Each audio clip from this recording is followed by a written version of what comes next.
আপনারা আমার সাথে কথা না বইলা আপনারা স্ট্যাটাস দিয়ে দিচ্ছেন যে আমি প্রতারণা করছি। আপনি জানেন প্রতারণা শব্দের মানে জানেন? এই শিখছেন আপনারা জার্নালিজম, যে আমরা আমাদের সাথে আওয়ামী লীগের লোক যোগাযোগ করলে আমরা ইন্টেলিজেন্সে তাদের নাম্বার দিয়ে দিব। এই হচ্ছে আপনাদের জার্নালিজম সম্পর্কে ধারণা। সংবাদ মাধ্যমে শেখ হাসিনা বক্তব্য প্রকাশের অসুবিধা কি? আমি আসি নাই কিন্তু ব্যক্তিগত বিষয় না। জনাব নাসিরউদ্দিন পাটোয়ারী এই প্রসঙ্গটা আপনি তুলছেন, এই প্রসঙ্গটা আপনি তুলছেন। জনাব হাসনাত তিনি একটা টেলিভিশনের মালিকের ভবনে গিয়ে একটা লিস্ট ধরায় আসছেন যে এই 10 জনকে বাদ দিতে হবে, নাইলে সময় টিভি থাকবে না। ওইটাকে ইয়া করা হবে। খালিদ ভাই আপনার তো তাহলে মিডিয়া পাড়ায় অনেক বন্ধু বান্ধব রয়েছে। মিডিয়াগুলো কারা দখল করেছে, সেই মিডিয়াগুলোর ভূমিকা কি ছিল? এখন দখল করছে বিএনপি লোকেরা। এখন বিএনপি লোকেরা আর সমন্বয়ক বিএনপি লোকেরা দখল করছে, সমন্বয়করা দখল করে নাই। কিন্তু আজকে বাংলাদেশে যে 3টি মাস হয়েছে এই পর্যন্ত মিডিয়াগুলো কেন রিপোর্ট প্রকাশ করে নাই? সেই সময়ে গণ অভ্যুত্থানের এই পর্যন্ত কোনো মিডিয়ার মাধ্যমে কোনো একটা রিকশাওয়ালা যার ছেলেটা আহত হয়েছে, গুলিতে শহীদ হয়েছে, কোনো একটা রিপোর্ট আপনি পড়েন নাই পত্রিকা? আপনি পত্রিকা পড়েন না? হাজার রিপোর্ট আছে, হাজার রিপোর্ট। নট অ্যাবাউট দাদা, আপনি পত্রিকা, আমরা বাংলাদেশের সবগুলা পত্রিকা পেয়ে থাকি, এবং আপনি দেখেন নাই কোন পত্রিকাতে জুলাই আগস্টে কারা নিহত হয়েছে সেগুলো নিয়ে রিপোর্ট করে নাই?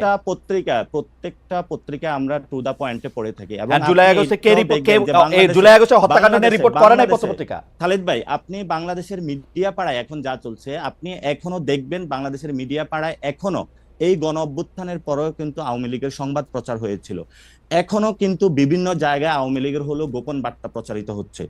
ওই বিষয়গুলো আপনাদের কোনো অবজারভেশন? না, অবশ্যই অবজারভেশন আছে। আপনি কি মনে করেন যে শেখ হাসিনা গণভবনে থাইকা এসএসএফ লইয়া এতগুলি ইন্দুর এতগুলি বান্দর লইয়া ক্ষমতায় টিকতে পারে না, হেলিকপ্টারে চলে গেছে? আপনার কাছে কি মনে হয় গোপন বার্তা 2টা দিলে পত্রিকায় প্রকাশিত হইলে আপনাকে ইয়া চলে যাবে, শেখ হাসিনা আবার আইসা পড়বে ক্ষমতায়? এই আপনাদের ধারণা? সংবাদ মাধ্যমে শেখ হাসিনা বক্তব্য প্রকাশের অসুবিধা কি?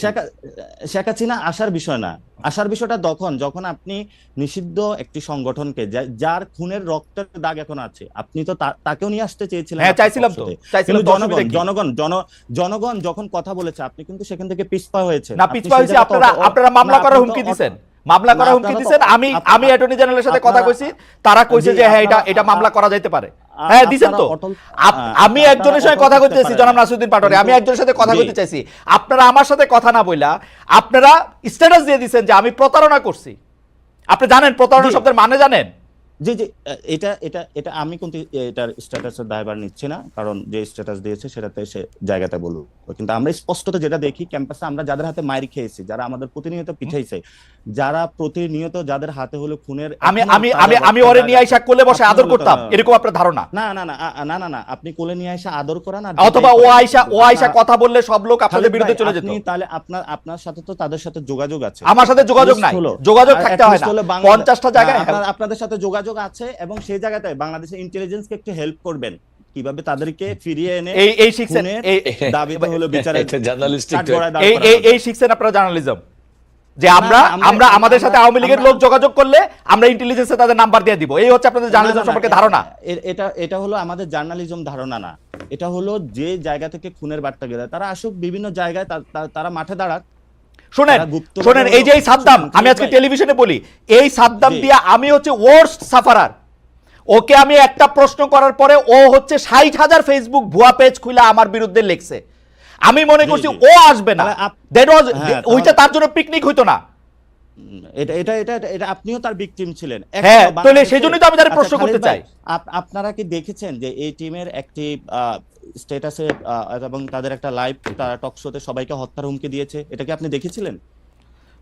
আমি আমি আমি আমি আমি আমি আমি এগুলি দেখি না। I am sorry. আপনি আসলে আমরা প্রশ্নের মধ্যে আসেন, কারণ এই যে আপনি যে এটার কথা বললেন, এটা নিয়ে আমার কোনো ইন্টারেস্ট নাই, কোনো ইন্টারেস্ট নাই। এখন আপনার ইন্টারেস্ট থাকবে না, কারণ আপনি ব্যক্তিগত বিষয় নিয়ে আসছেন, তো যে আপনি কোথায় কাউকে নিয়ে আসতে পারেন নাই, কোথায় কি। আমি আসি নাই কিন্তু ব্যক্তিগত বিষয় না। জনাব নাসিরউদ্দিন পাটোয়ারী, এই প্রসঙ্গটা আপনি তুলছেন, এই জন্য আমরা কোনো ব্যক্তিগত বিষয়ে যাচ্ছি না। এই প্রসঙ্গটা আপনি তুলছেন পাটোয়ারী।